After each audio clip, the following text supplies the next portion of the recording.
Le Cheikh al-Islam ibn Taymiyyah, dans sa risala, Qa'idatu fi sabr. Le Cheikh al-Islam ibn Taymiyyah a une petite risala, un petit livre, Qa'idatu fi sabr, c'est-à-dire la règle concernant la patience. Et sincèrement, c'est l'un des meilleurs livres. Je dirais même le meilleur livre que je connais, eh bien, Hasb Ilmi, qui a détaillé le sujet de la patience. Hasb Ilmi. Vraiment, ce livre-là, subhanallah, Cheikh al-Islam ibn Taymiyyah a détaillé la question de la patience, subhanallah. C'est pourquoi ici, je vais vous ramener plein de trucs que le Cheikh al-Islam ibn Taymiyyah a eu à dire dans cette risala. Je vais vous, en fait, faire un résumé, on va dire. Alors, dans cette risala, et vraiment, je conseille vraiment les gens de lire cette risala. Et le Cheikh Abdul Bukhari, hafizahullah, je pense qu'il a fait 2 cours, c'est dans son site, sur cette risala-là. Alors, il dit là-bas dans ce livre-là, que cette patience-là, donc fait de patienter face à ce qui t'arrive, donc au malheur qui peut t'arriver, donc patienter face au destin-là. Il dit ici, ça se divise en 2. Il y a ceux dont tu n'as aucun choix dedans, ni volonté, comme la maladie. La maladie. Il dit ça, il est facile ici de patienter dans ce cas-là. Quand tu as dit c'est le destin d'Allah. Car si le serviteur témoigne que ça vient d'Allah, que personne, c'est-à-dire, c'est pas quelqu'un qui a été la cause de ça. Par exemple, quelqu'un se lève, il a mal à la tête. C'est-à-dire, il dormait, il s'est réveillé, il a mal à la tête. Ou bien il a mal au bras. Ou bien il a une fièvre.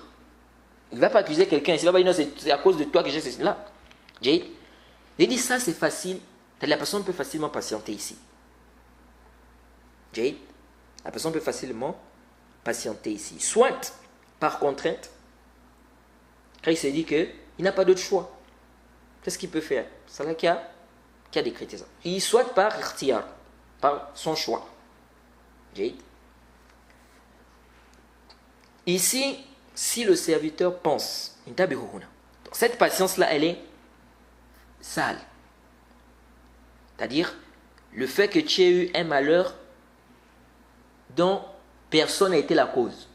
C'est Allah subhanahu wa ta'ala qui a fait. C'est-à-dire, tu t'es réveillé, tu es tombé malade. Comme j'ai dit là, tu t'es réveillé, par exemple, tu as mal à la tête ou tu as mal au bras. Le Cheikh al-Islam ibn Taymiyyah te dit ceci, il dit, si le serviteur pense au fait que ce malheur-là, c'est-à-dire il pense à ça, que ce malheur que j'ai eu là, cette maladie, ou bien le mal de bras, ou bien le mal des yeux, ceci, cela, s'il pense ici que c'est une expiation de ses péchés, et qu'il va tirer profit de cette maladie parce que ça va être une expiation de ses péchés, qu'est-ce que le Cheikh al-Islam a dit? Il dit, s'il pense à tout ça, ça peut le conduire à un autre degré de la patience. C'est-à-dire, ça va le conduire, ou c'est même pas un autre degré, mais ça va le conduire à ce qui est plus que la patience. Vous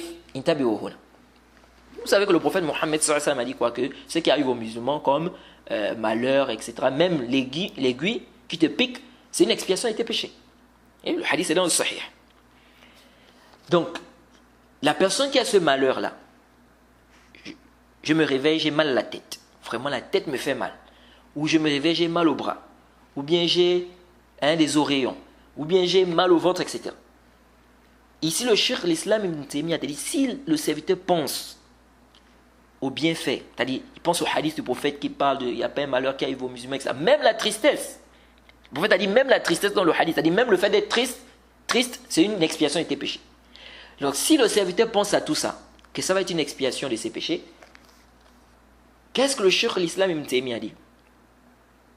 Il dit, s'il pense à tout ça, ça ne va pas seulement ça ne va pas seulement le pousser à patienter là, mais ça va le pousser à faire quoi? À remercier Allah pour ce malheur ou cette maladie. Et donc il va arriver à quel degré? Il va arriver à ce qu'on appelle ar-rida. Il va arriver au degré de la satisfaction. Il va arriver à, vraiment, la risala du Cheikh al-Islam Taymiyyah là, sur le sabr, c'est une risala, subhanallah. Il te dit ici, quand tu penses au bienfait, c'est-à-dire au fait que ce malheur-là, c'est une expiation de tes péchés, tu vas faire quoi? Ça va te pousser à remercier Allah. Pourquoi? Parce que la maladie là va faire quoi? Va être une cause d'expiation de tes péchés. Et donc, qu'est-ce qui va se passer si tu vas même remercier Allah pour ça? Et là, tu vas atteindre le degré de quoi? De rida, la satisfaction. Donc, tu vas être satisfait de cette maladie. Pourquoi? Parce que tu sais que c'est une expiation de tes péchés. Exemple, quelqu'un va par exemple dire, vraiment j'ai trop péché. J'ai trop fait des péchés. Cette maladie, alhamdoulilah, va être une purification pour moi. Donc, il est satisfait. Donc ici, là, regardez comment, subhanallah, ça va devenir quoi? Le Cheikh al-Islam Taymiyyah dit, ça va devenir une ni'ma. Regardez comment on quitte d'un malheur pour une ni'ma, un bienfait ici. C'est-à-dire, au départ, quand on regarde, on va dire c'est un malheur. Mais avec tout ce qu'on a expliqué là, pour lui, c'est comme une ni'ma maintenant. Un bienfait d'Allah. Parce qu'il regarde que vraiment, ça va être une expiation de mes péchés, alhamdulillah. Donc, il est satisfait. Ça, c'est ce qui est, comme on a dit, qui est mustahab. Le rida là n'est pas obligatoire, mais c'est mustahab, c'est préférable. Donc ici, ce malheur ou cette maladie est devenu quoi? C'est devenu un bienfait pour lui. Et c'est ça l'importance d'apprendre la croyance, le tawhid, l'i'tiqad.